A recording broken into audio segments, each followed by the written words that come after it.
נתון לי 3 ציונים, 60, 80 ו-90. אמרו לי שהממוצע הוא 80, ואז בעצם שאלו אותי, מצא את הקשר בין הציון 60 לציון 90.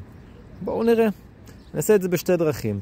דרך אחת, אני יודע שהממוצע הוא 80. עכשיו, אני לא יודע מה השכיחות של אף אחד מהם.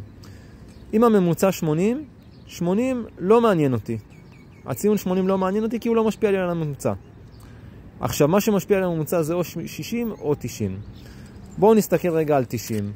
הפער בין 90 ל-80 הוא למעשה 10. הפער בין 80 ל-60 הוא בעצם 20. כלומר, מה שמשפיע יותר על הממוצע הוא דווקא 60, כי הפער גדול יותר.